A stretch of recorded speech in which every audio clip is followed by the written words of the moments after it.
Bonjour, bonjour, frères et sœurs. Bienvenue sur la chaîne chrétienne Procès Mondial. Bienvenue à l'émission Légiste, l'évangile appliqué, craindre, glorifier, adorer le Seigneur Jésus-Christ, le juste.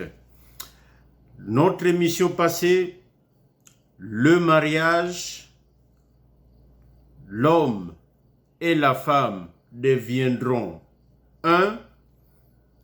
Les armes, nous avions regardé les conseils que la parole de Dieu donne pour bien démarrer, pour éviter le piège du diable, pour consolider le couple.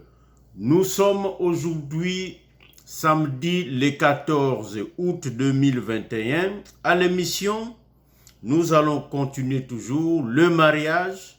L'homme et la femme deviendront un. La maison d'un couple chrétien. Vous allez vous installer, vous vous êtes mariés. Quelles sont les précautions à prendre? Comment vivre dans la maison? Est-ce que votre maison est soumise à la loi de Christ? Oui, bien-aimés, c'est ça que nous allons voir aujourd'hui. Mais avant tout, remettons l'émission entre les mains de son propriétaire, notre Seigneur Jésus-Christ.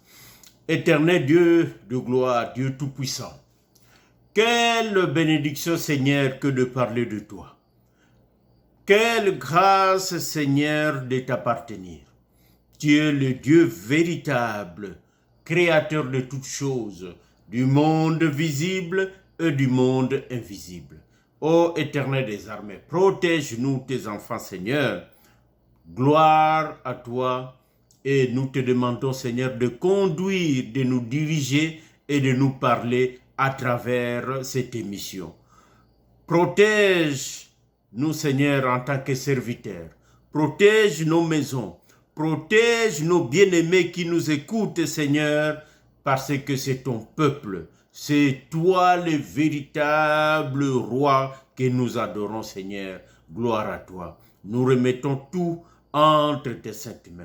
Ainsi nous te prions au nom puissant de notre Seigneur Jésus-Christ. Nous disons Amen. Bien-aimés dans le Seigneur, la maison d'un couple chrétien, la maison ou d'un chrétien tout court. Mais nous sommes dans le cadre du mariage, comprenez notre langage. Que vous soyez locataire, que vous soyez propriétaire, vous habitez un appartement, vous louez un logement quelque part dans un immeuble, nous nous adressons à vous si vous contrôlez, si c'est vous qui avez l'autorité de la maison, de l'appartement ou du logement bien-aimé. Pour introduire notre sujet, allons rapidement dans la parole de Dieu, dans Jean chapitre 14, du 1er au 3e verset. Jean chapitre 14, du 1er verset jusqu'au 3e. Je lis au nom de notre Seigneur Jésus-Christ. Que votre cœur ne se trouble point. Croyez en Dieu et croyez en moi. Il y a plusieurs demeures dans la maison de mon Père. Si cela n'était pas, je vous l'aurais dit. Je veux vous préparer une place. Et lorsque je m'en serai allé et que je vous aurai préparé une place, je reviendrai et je vous prendrai avec moi, afin que là où je suis, vous y soyez aussi. Bien-aimés dans le Seigneur, ici c'est notre Seigneur Jésus-Christ qui s'adresse aux disciples. C'était tout juste avant son départ. Il retournait là où il venait. Mais pourquoi cette parole? Pourquoi le Seigneur parle de la demeure, donc d'une maison? Comprenez qu'en Israël, un juif qui se marie, quand il finit les fiançailles, nous avions vu ça, première étape, il rentrait chez lui, soit chez ses parents, pour aller se construire sa maison bien-aimée. Et il reviendra récupérer la femme, deuxième étape, troisième étape, la fête, et il amène sa femme pour habiter ensemble. Notre Seigneur, c'est le véritable juif. Donc, il a appliqué cette coutume en détail auprès des disciples qui constituaient l'Église à l'époque. Bien-aimés dans le Seigneur, j'ouvre ici une parenthèse. Vous comprenez que ce soit pour notre Seigneur ou en Israël, les parents doivent aider leur enfant à s'installer. En Israël, il n'y avait pas pratiquement de locataires. Tous étaient quasiment propriétaires, arrivés à un âge, quand vous vous mariez, les parents doivent céder, ou la tribu, ou le clan doivent céder une portion de terre pour que le jeune homme puisse construire sa maison bien-aimée. Dans l'évangile appliqué que nous prêchons, les parents chrétiens doivent aider leurs enfants à s'installer. Ils doivent même contribuer pour, c'est aussi ça l'héritage, pendant que vous vivez. Ils doivent contribuer pour que les enfants puissent s'installer et bien démarrer dans la vie. Il appartient aux parents d'amasser pour leurs enfants. C'est Paul qui nous le dit. On verra ça dans les rubriques finances en détail. Je referme cette parenthèse, bien-aimé. Donc, le jeune homme, le fiancé, qui va construire sa maison, doit, dans la loi de Moïse, respecter des normes même de construction. Oui, il devrait respecter des normes de construction.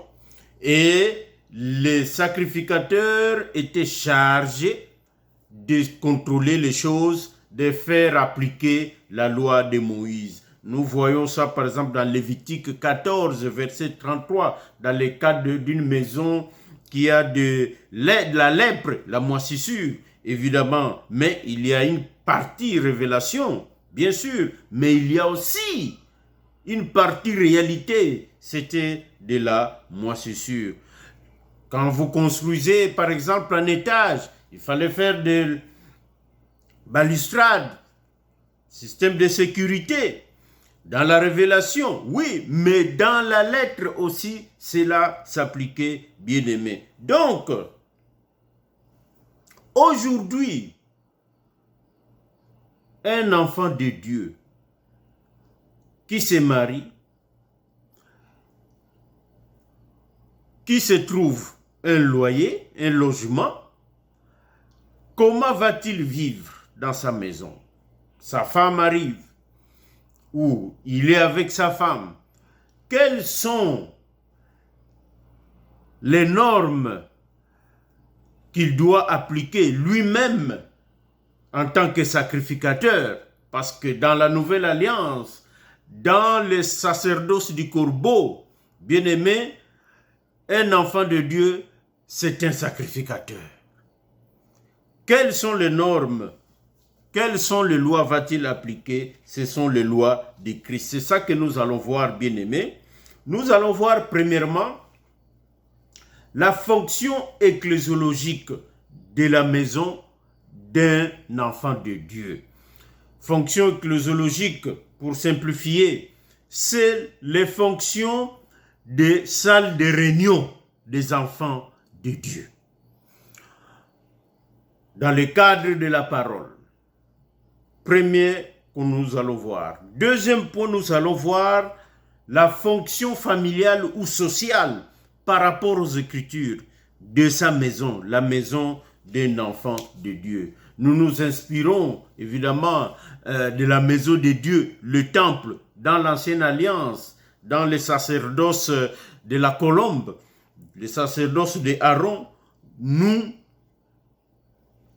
nous inspirons de la maison de Dieu qui était subdivisée en 3 parties principales. Le parvis, le lieu saint et le lieu très saint. Bien-aimés, alors, fonction ecclésiologique, fonction de la maison d'un enfant de Dieu comme lieu de rassemblement dans sa ville ou dans son quartier de tous les enfants de Dieu pour partager la parole. Bien-aimés dans le Seigneur, au 1er siècle, c'est-à-dire dès la fondation de l'Église, jusqu'on pourrait dire jusqu'au dernier apôtre vivant, le bien-aimé Jean, vers la fin du 1er siècle,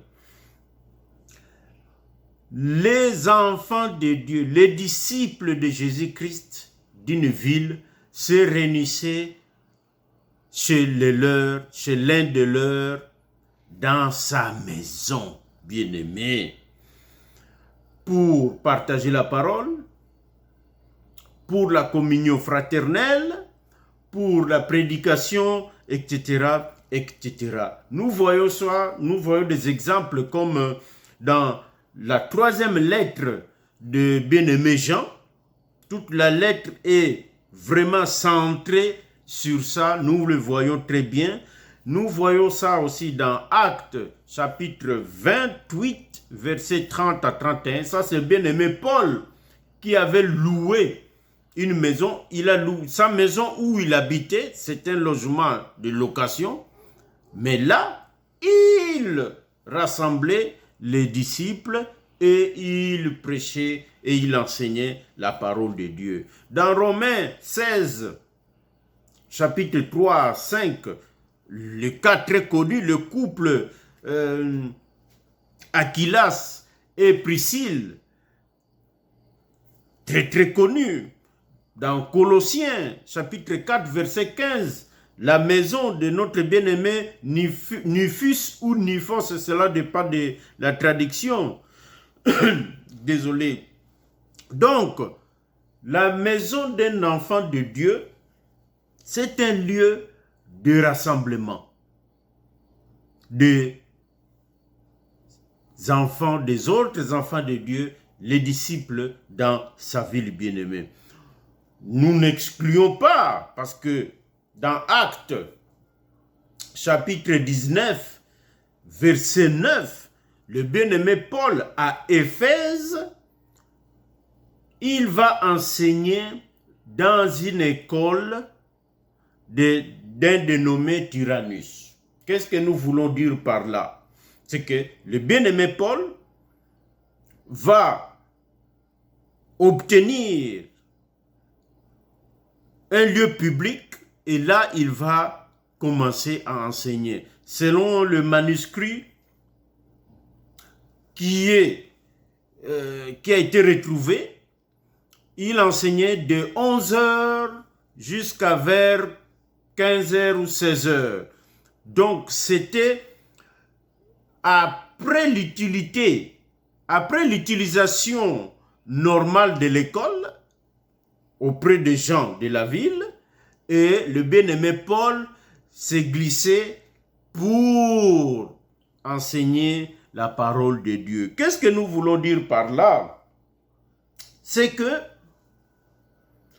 ça soit dans une maison, que ça soit dans un lieu public, il faut respecter les principes que le Seigneur nous a laissés dans Luc chapitre 10, versets 38 à 42. C'est l'histoire des 2 sœurs. Le Seigneur entre dans une ville et arrive dans la maison de Marthe. Notre sœur Marthe se préoccupe de la nourriture, se préoccupe des choses périphériques. Et elle se plaint auprès du Seigneur pour que le Seigneur autorise sa sœur Marie, qui était assise en train d'écouter le maître, qu'elle aille l'aider dans les tâches périphériques. Et le Seigneur recadre Marthe. Marthe, Marthe, Marthe, tu te préoccupes pour des choses secondaires. Marie a choisi la part la plus importante. Donc, c'est une leçon. C'est une leçon. Nous ne disons pas que les choses périphériques, c'est mauvais. Non. Mais il faut se concentrer sur l'essentiel. Ce qui veut dire minimiser les choses périphériques d'une assemblée. Les bâtiments, même la maison. Il faut minimiser les périphériques et maximiser la parole de Dieu, bien-aimé. Maximiser le temps consacré sur l'homme, sur les disciples, quel que soit l'endroit. Aujourd'hui, et nous allons passer à autre chose, une parenthèse, aujourd'hui, nous avons des églises bâtiments de 500 000, de 1 million de dollars, même en Afrique, dans des pays pauvres. Un bâtiment de 1 million de dollars. Ça vous prend, je ne sais pas, 1000 ou 2000 personnes pour financer et entretenir un tel bâtiment. Quelle énergie gaspillée, quel temps perdu, bien-aimé. Et avec cela, comment financer? Évidemment, l'évangile devient l'évangile commercial. Ça devient l'évangile mercantile. L'argent, les enveloppes circulent comme ça dans une église. Des paniers, des gros paniers d'offrandes, ça circule partout dans une église. C'est comme un marché, c'est comme un magasin, un supermarché des temps modernes. Bien-aimés, ce n'est pas l'évangile que nous prêchons, ce n'est pas l'évangile que nous prêchons, bien-aimés dans le Seigneur. Dieu n'habite pas les maisons physiques. Dieu n'habite pas les maisons faites de mains d'hommes. Acte chapitre 17, verset 24. Dieu habite dans ton corps. Le temple de Dieu, c'est toi. Prenez le temps et investissez en toi plutôt que d'investir dans les bâtiments, bien-aimés. Donc, la maison d'un couple chrétien est un lieu de rassemblement comme au premier siècle, bien-aimé, lorsque l'église de Jésus-Christ a commencé, bien-aimé. Ça, c'est la première fonction. Deuxième fonction, c'est la fonction familiale de la maison d'un couple chrétien. La fonction sociale qui accueille les gens qui y habitent, bien-aimés. Alors, comme modèle de marche, nous avons pris le temple, la maison de Dieu.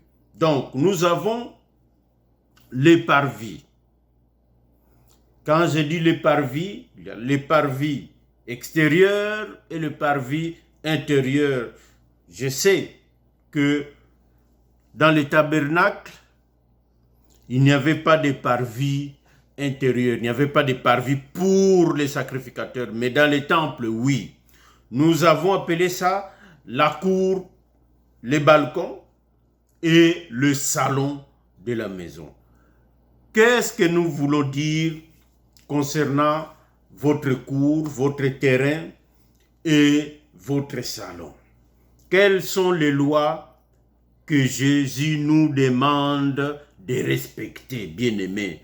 Allons rapidement dans Deutéronome chapitre 19. Deutéronome chapitre 19. Vous retournez dans la loi? Oui, Regardons dans la loi d'abord. Deutéronome chapitre 19, verset 14. Je lis au nom de notre Seigneur Jésus-Christ.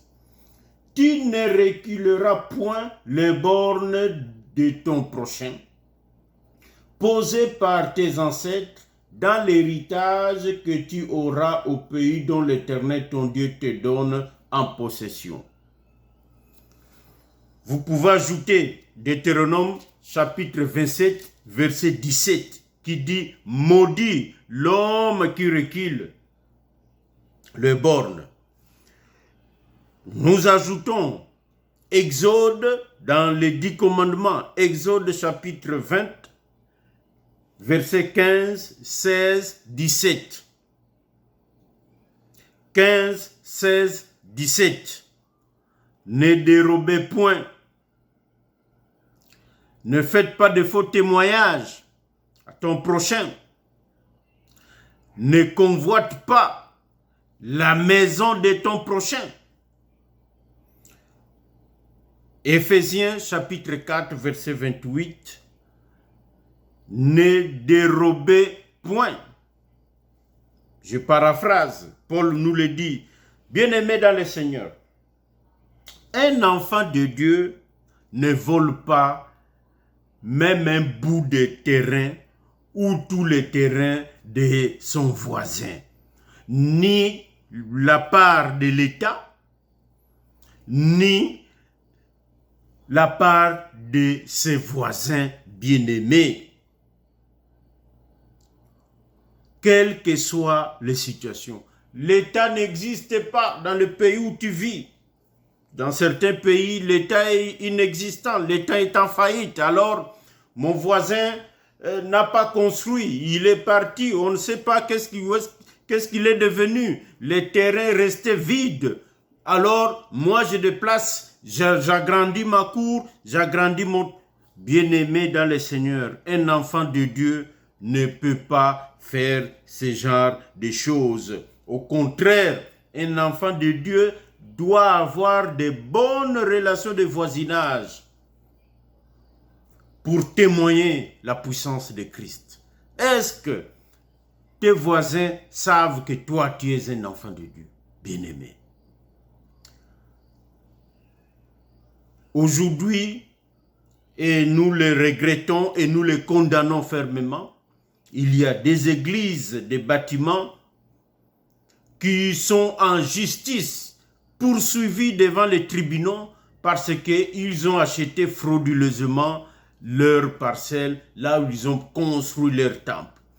Soit ils ont arraché ça frauduleusement, ou soit ils ont agrandi frauduleusement et ils sont poursuivis devant des cours et tribunaux pour cela. Bien-aimés, où en sommes-nous vraiment? Vraiment. Dites Église, vraiment. C'est... Non. C'est triste, bien-aimé. C'est triste. Romains chapitre 12, verset 13. Et Hébreux chapitre 13, verset 2. L'hospitalité.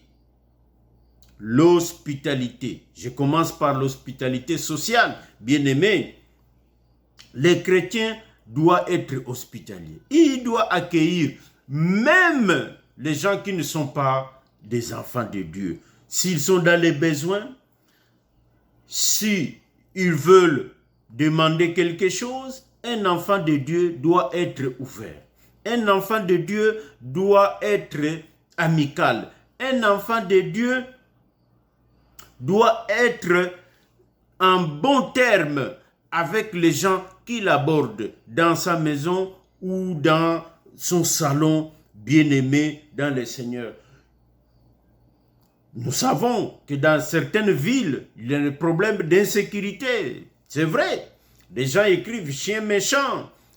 Attention, vous êtes filmés, bien-aimés dans le Seigneur. Ce qui importe, que ceux qui sollicitent l'hospitalité d'un enfant de Dieu ne soient pas empêchés d'être entendus. Que votre chien ne puisse pas chasser les enfants de Dieu ou toute autre personne qui vient de bonne foi vous demandez quelque chose. Votre chien doit s'occuper que des voleurs. Donc, vous devez l'éduquer ou vous devez le contrôler pour ne pas empêcher votre hospitalité, bien-aimés dans le Seigneur. C'est très important. Le veuve et les orphelins du temps actuel, c'est-à-dire ceux qui sont dans le besoin, peuvent accéder à vous facilement, bien-aimés dans le Seigneur. J'aborde maintenant l'hospitalité de la parole. Dans la deuxième lettre de Jean, il n'y a pas de chapitre, la deuxième lettre de Jean au verset 10, lisez toute la deuxième lettre, mais en particulier le verset 10 et 11. Que dit le bien-aimé Jean, le dernier apôtre vivant, le fils du tonnerre? Il y a une explication. Un jour, nous parlerons du bien-aimé Jean. Qu'est-ce qu'il dit? N'accueillez pas chez vous de faux enseignants. Les gens qui ne suivent pas, qui ne restent pas dans la doctrine de Christ. Les gens qui nient même que le Seigneur Jésus est venu sur terre et il est mort à la croix pour tes péchés et pour mes péchés. Bien-aimés dans le Seigneur. Désolé. Des gens comme ça, ne les accueillez pas. Ne participez pas à leur fausseté, bien-aimés dans le Seigneur. Ne participez pas aux faussetés de ces gens-là en les accueillant chez vous, bien-aimés. Même sur les réseaux sociaux, oui, l'hospitalité 2.0. Si un prédicateur, dans les réseaux sociaux, même moi, si je vous dis des faussetés sur notre Seigneur Jésus-Christ, zappez, zappez, zappez. Il s'agit d'une question de vie ou de mort éternelle, bien-aimés dans le Seigneur. N'accueillez pas ces gens-là, bien-aimés dans le Seigneur. Dans votre salon, qu'on n'y trouve pas des objets de culte, des objets d'idolâtrie. Si on n'en veut pas, si on n'en met pas dans nos assemblées, pourquoi on la mettrait dans nos maisons, bien-aimés, des photos de soi-disant Jésus, des objets, des photos soi-disant de Marie, alors que tout le monde sait que ce n'est pas elle, tout le monde sait que ce n'est pas notre Seigneur Jésus sur les photos que nous voyons, sur la croix, le croix avec un homme cloué. Ce n'est pas notre Seigneur Jésus-Christ, bien-aimé dans le Seigneur. On ne peut pas trouver ça dans votre maison. Ce n'est pas possible. Un autre exemple d'idolâtrie, mais que beaucoup d'enfants de Dieu n'ont pas encore compris, et moi aussi je viens de loin, c'est l'arbre de Noël bien-aimé. Moi aussi j'avoue, Seigneur, pardonne-moi, nous le mettions dans notre salon. Mais à la lumière de la parole de Dieu, nous avons arrêté cela. Qu'est-ce que nous voulons dire? Notre Seigneur Jésus-Christ n'a jamais fêté son anniversaire. Ni ses disciples n'ont jamais fêté, ni pendant qu'il était sur terre, ni après le service à la croix. Non, personne. Et la date du 25 décembre n'est pas dans la Bible, bien-aimé. On ne trouve pas cela dans la Bible. Aucun endroit, nulle part, bien-aimé. Alors pourquoi, en particulier ces temps-là, je dois acheter un arbre, amener ça, décorer et mettre un cadeau en bas, tout ça avec une étoile au sommet, bien-aimé. Alors que Ésaïe 44, versets 14 et 15, nous dit que parmi les matières premières pour confectionner les objets pour les idoles, c'était des arbres qu'on utilisait, bien-aimés. Donc, faisons attention. Nous savons qu'au départ, c'est un arbre. Après tout, il n'y a rien. Mais qu'est-ce qui arrive après? On va commencer à mentir. L'enfant demande qui a déposé les cadeaux sous l'arbre à Noël. L'arbre de Noël. Oh, c'est le Père Noël. Premier mensonge. Quand est-ce qu'il est venu? La nuit. Comment il est entré? Il est entré par la cheminée. Des fois, vous n'avez même pas de cheminée. Mais comme tout le monde dit ça, alors les enfants veulent entendre ça. Vous aussi, vous commencez à mentir. Voilà là où cela nous amène, bien-aimés. Nous avons banni l'arbre de Noël dans notre maison. Le Seigneur Jésus-Christ est né, oui. Oui, il est né. Il était sur cette terre. Il était ici. Oui, il était ici. Mais c'est sa mort. C'est sa mort et sa résurrection. C'est l'œuvre la plus importante, bien-aimée. Ça, c'était le parvis que nous avons appelé donc la cour et le salon. Entrons dans le lieu saint, c'est-à-dire la salle à manger. Nous ajoutons la cuisine. Aujourd'hui, je sais que l'autel des holocaustes était dans le parvis. Je sais, mais aujourd'hui, c'est pratique pour nous de trouver la cuisine dans la maison, dans l'appartement. Donc, nous ajoutons la cuisine avec la salle à manger comme le lieu saint. Bien-aimés dans le Seigneur, Exode chapitre 30. Exode chapitre 30, à partir du verset 26 jusqu'à 29, ajoutez 2 Chroniques, tout le chapitre 4, lisez-le, bien-aimés dans le Seigneur. Qu'est-ce que nous voulons dire?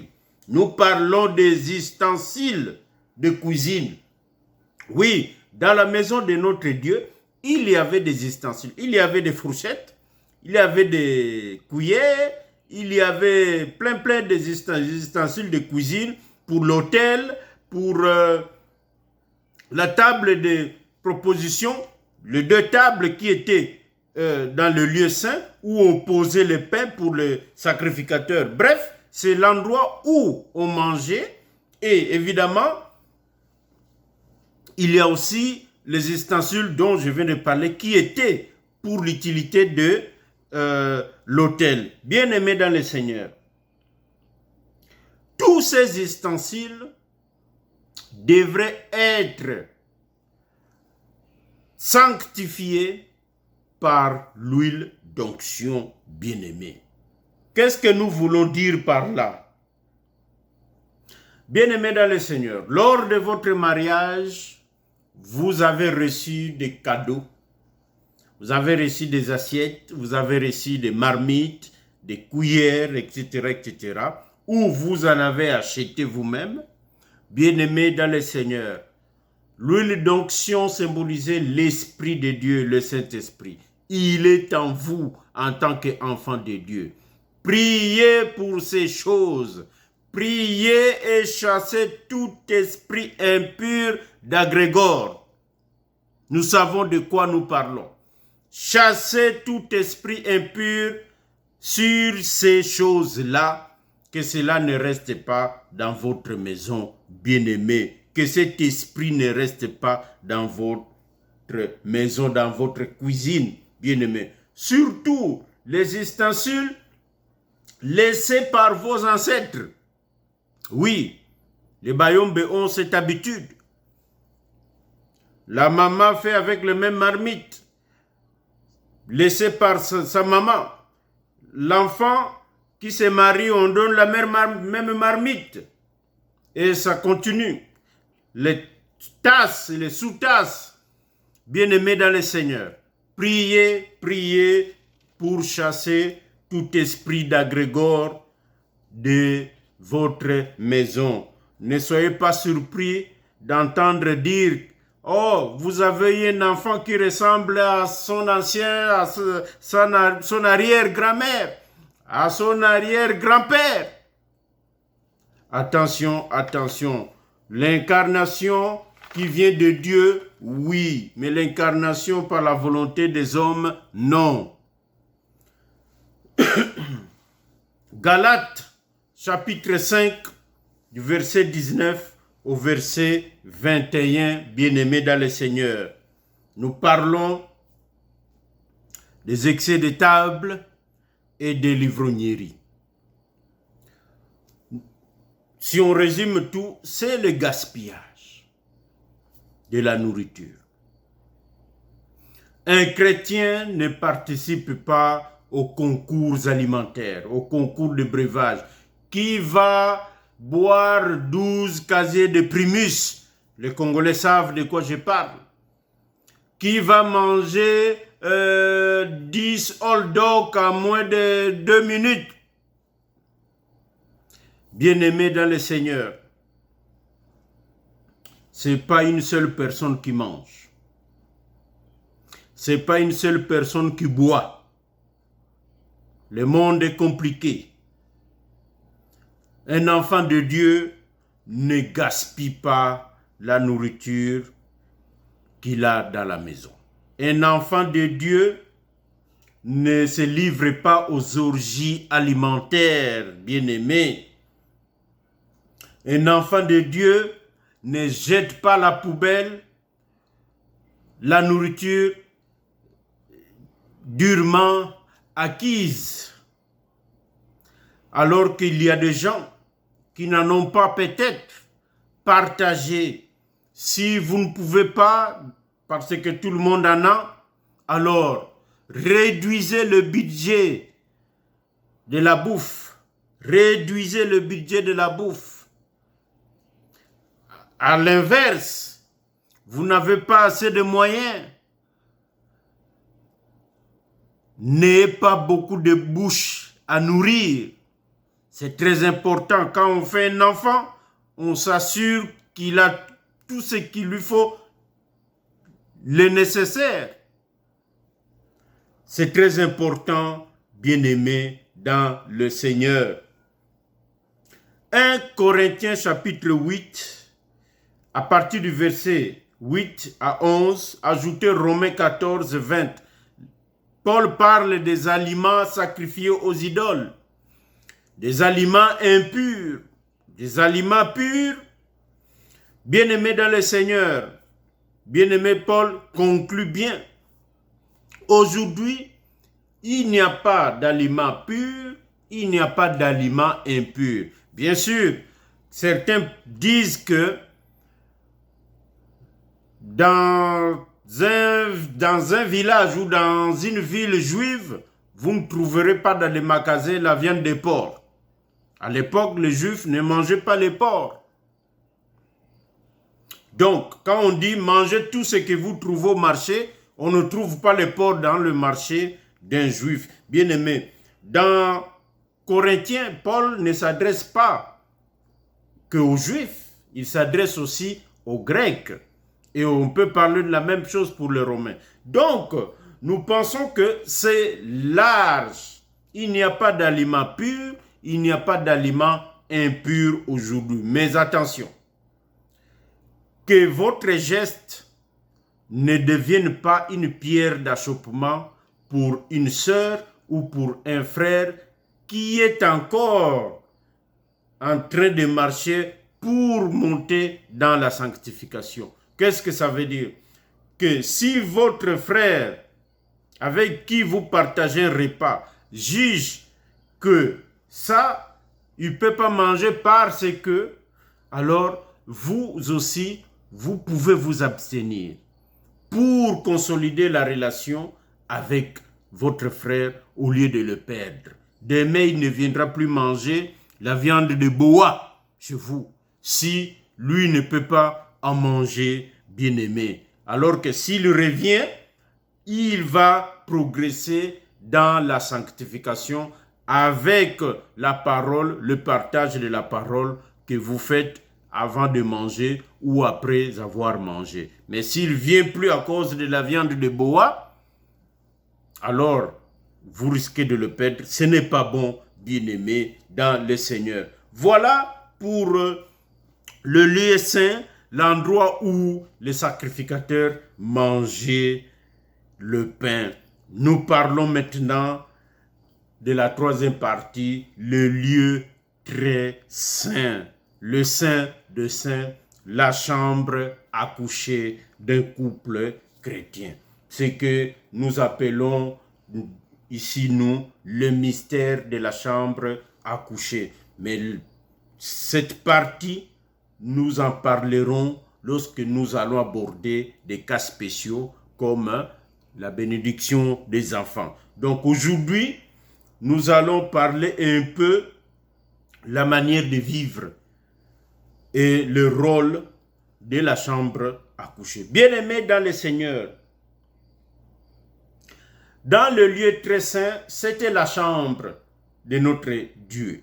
C'est là où il rencontrait Moïse, c'est là où il rencontrait les sacrificateurs lorsque le temple a été, le souverain sacrificateur lorsque le temple a été érigé, bien-aimé. C'est là où Dieu parlait avec l'homme, avec Moïse dans le tabernacle. Alors, votre chambre à coucher, c'est le lieu très saint de la maison, de la famille. Hébreux chapitre 13. Hébreux chapitre 13. Nous allons le lire rapidement. Hébreux chapitre 13, verset 4. Hébreux chapitre 13, verset 4. Je lis au nom de notre Seigneur Jésus-Christ. Que le mariage soit honoré de tous et le lit conjugal exempt de souillure, car Dieu jugera les débauchés et les adultères. Bien-aimés dans le Seigneur, j'ai une petite toux, ça n'a rien à voir, mais elle partira, je présente mes excuses, mes bien-aimés. La chambre à coucher, c'est le lieu très saint de votre maison.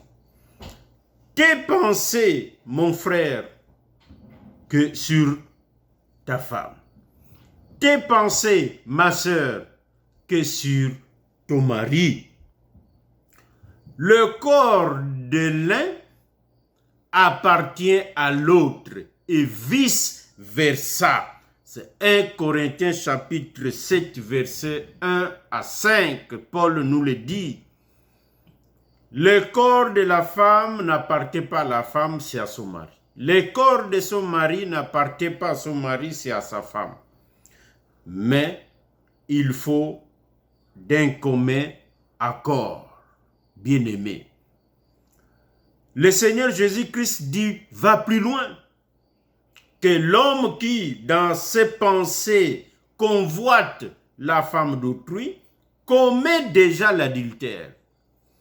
Alors, imaginez la sainteté de ces lieux très saints, votre chambre à coucher, là où il y a votre lit conjugal, bien-aimé dans le Seigneur. Ce sont des choses à prendre au sérieux, bien-aimés. Nous savons pourquoi et nous en parlerons dans les mystères de la chambre à coucher. Mais aujourd'hui, Matthieu chapitre 6, verset 6. Quand tu veux prier, entre dans ta chambre. Pourquoi?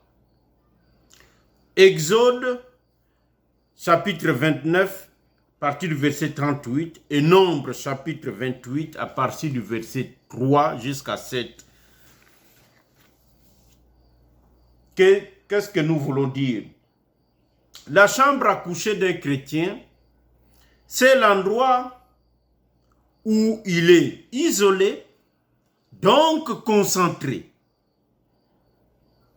C'est là où il commence ses journées et c'est là où il finit ses journées.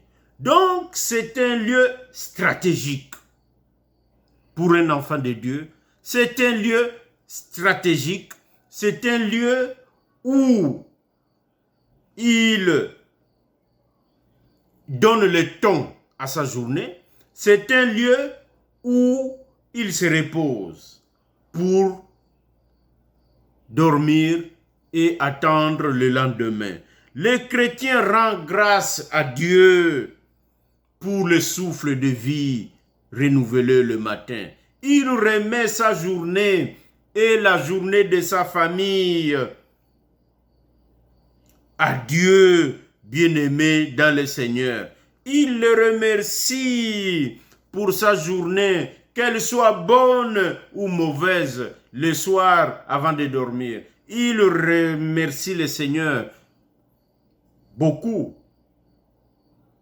n'ont pas l'occasion de rentrer chez soi et dormir. Il remercie le Seigneur pour cela, que sa journée soit bonne ou que sa journée soit mauvaise, bien-aimé. Il remet à Dieu le contrôle de son sommeil. Nous perdons le contrôle, nous perdons le sommeil, c'est la mort. Le sommeil, c'est la mort. Et un enfant de Dieu ne peut pas s'endormir comme ça. Un enfant de Dieu remet à Dieu le contrôle et que Dieu puisse tout contrôler, tout surveiller. L'ange de l'Éternel campe tout autour de ceux qui aiment Dieu. Bien-aimés dans le Seigneur, et le rêve, les songes, les cauchemars, réveillez-vous et priez Dieu. Et le matin, rappelez-vous, ayez demandé cette grâce à Dieu de se rappeler de tout ce que vous voyez la nuit. Dieu communique avec vous et que Dieu donne la bonne compréhension, bien-aimés. Bien-aimés dans le Seigneur, il y a beaucoup dans la loi de Christ. Il y a beaucoup de choses qui parlent de la maison, mais le temps nous presse, bien-aimés. C'est un bon début pour votre couple et pour votre maison. C'est très important. Accueillez les gens chez vous. Accueillez l'assemblée chez vous. Et aussi respectez les lois de Christ dans vos maisons, bien-aimés dans le Seigneur. Voilà ce que Dieu nous a mis à cœur de vous parler aujourd'hui.